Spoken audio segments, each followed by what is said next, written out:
നേപ്പാളിൽ രാഷ്ട്രീയ അനിശ്ചിതത്വം തുടരുകയാണ്. ഇടക്കാല സർക്കാരിനെ ആര് നയിക്കുമെന്നതിൽ തീരുമാനം നീളുന്നു.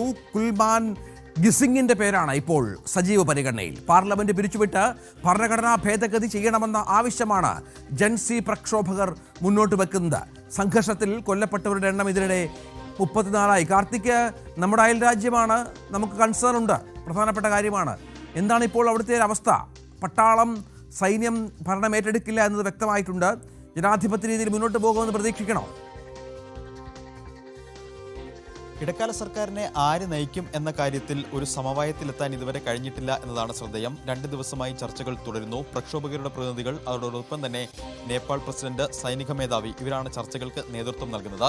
കഴിഞ്ഞ ദിവസം മുൻ ചീഫ് ജസ്റ്റിസ് കൂടിയായ സുശീല കർക്കിയുടെ പേരാണ് സജീവമായി പരിഗണനയിലിരുന്നത് എങ്കിൽ ഇന്ന് ഒരു ഇലക്ട്രിക്കൽ എഞ്ചിനീയർ, പ്രത്യേകിച്ച് നേപ്പാളിലെ പവർ കട്ട് അടക്കം ഇല്ലാതാക്കുന്നതിൽ വലിയ പങ്കുവഹിച്ച, അവിടുത്തെ ഊർജ്ജ പ്രതിസന്ധി പരിഹരിക്കുന്നതിൽ നിർണായക പങ്കുവഹിച്ച കുൽമാൻ ഗിസിങ്ങിന്റെ പേരാണ് ഇപ്പോൾ സജീവ പരിഗണനയിലുള്ളത്. അദ്ദേഹത്തിന്റെ ദേശസ്നേഹം മാത്രമല്ല, അഡ്മിനിസ്ട്രേഷനിൽ അദ്ദേഹത്തിനുള്ള കഴിവ് ഇതൊക്കെയാണ് ജൻസി പ്രക്ഷോഭകർ ഉയർത്തിക്കാണിക്കുന്നത്. ഇക്കാര്യങ്ങളിൽ നിന്നും മനസ്സിലാക്കാൻ സാധിക്കുന്നത് 2 ദിവസമായി ജൻസി പ്രക്ഷോഭകർക്കിടയിൽ തന്നെ ഇക്കാര്യത്തിൽ രണ്ടഭിപ്രായം ഉണ്ട് എന്നതാണ്. കഴിഞ്ഞ ദിവസം സോഷ്യൽ മീഡിയ പ്ലാറ്റ്ഫോമുകളിലൂടെ വോട്ടിംഗ് ഒക്കെ നടത്തിയിരുന്നു. പക്ഷേ അതിലൊക്കെ സുശീല കർക്കിയാണ് മുന്നിട്ട് നിന്നത്. പക്ഷേ തീരുമാനത്തിൽ എത്തിച്ചേരാൻ, ഏകാഭിപ്രായത്തിൽ സമവായത്തിലൂടെ ഒരു തീരുമാനത്തിൽ എത്തിച്ചേരാൻ ഇതുവരെ കഴിഞ്ഞിട്ടില്ല എന്നതാണ് അനിശ്ചിതത്വത്തിലേക്ക് കാര്യങ്ങൾ നീട്ടുന്നത്.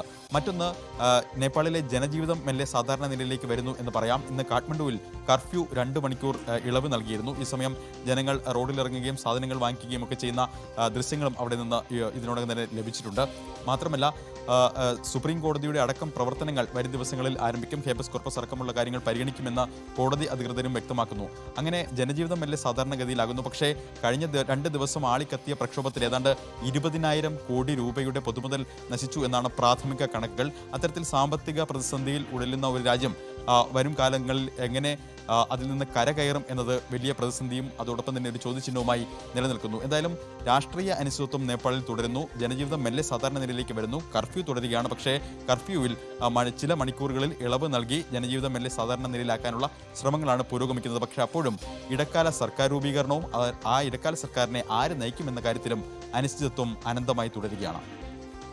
വി ആർ കാർത്തിക് വിവരങ്ങൾ പങ്കുവെക്കുകയാണ്. ഇതിനിടയിൽ നമുക്കറിയാം, ഇന്നലെയൊക്കെ ജയിൽ ചാടിയ തടവുകാരുടെ എണ്ണം അത് ഏതാണ്ട് 7,000-ഓളം ആളുകൾ, കുറ്റവാളികൾ തടവ് ചാടിയെന്നുള്ള വിവരങ്ങളൊക്കെ പുറത്തു വന്നിരുന്നു. അത് നമ്മുടെ ആഭ്യന്തര സുരക്ഷയെ എങ്ങനെ ബാധിക്കുമെന്ന വിഷയത്തിലും ചില പ്രശ്നങ്ങളുണ്ടായിരുന്നു. കാരണം അതിർത്തി കടന്ന് പല തടവുകാരും ഇന്ത്യയിലേക്ക് വരുന്നു എന്നുള്ള വിവരങ്ങളൊക്കെ പുറത്തു വന്നിരുന്നു.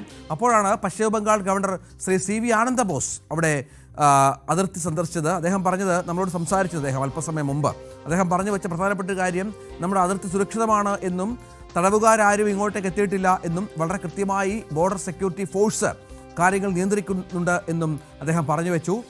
നമ്മളോട് സംസാരിച്ച അദ്ദേഹത്തിന്റെ വാക്കുകളിലേക്ക്. Indian side is very peaceful and quiet. നമ്മളെ അവിടെ നിന്ന് ഇങ്ങോട്ട് ഇൻഫ്ലുക്സ് ഉണ്ടാവാതിരിക്കാൻ SSP ആണ് നമ്മുടെ ഇന്ത്യ നേപ്പാളീസ് ബോർഡർ ഗാർഡ് ചെയ്യുന്നത്. സശസ്ത്ര സീമ ബെൽ. ബംഗ്ലാദേശ് ബോർഡർ ഗാർഡ് ചെയ്യുന്നത് ബോർഡർ സെക്യൂരിറ്റി ഫോഴ്സാണ്. ഇന്ത്യ നേപ്പാളീസ് ബോർഡർ ഗാർഡ് ചെയ്യുന്നത് സശസ്ത്ര സീമ ബെൽ, SSB. അപ്പോൾ അവരുമായിട്ട് ഇൻറ്ററാക്ട് ചെയ്തു, റിവ്യൂ ചെയ്തു, അവിടുത്തെ ലോക്കൽ പീപ്പിളുമായിട്ട് ഡിസ്കസ് ചെയ്തു. അവിടെ ഇപ്പം അങ്ങനെ ഒരു ഇൻഫിൽട്രേഷൻ ഉണ്ടായിട്ടില്ല. അപ്പം ഗാർഡ് ചെയ്യാൻ നമ്മുടെ ഫോഴ്സസിന് പറ്റുന്നുണ്ട്.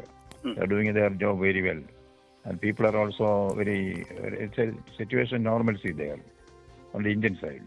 നമ്മുടെ ബോർഡറിൽ ഇഷ്യൂസ് ഇല്ല. Border is really tightly guarded by our forces.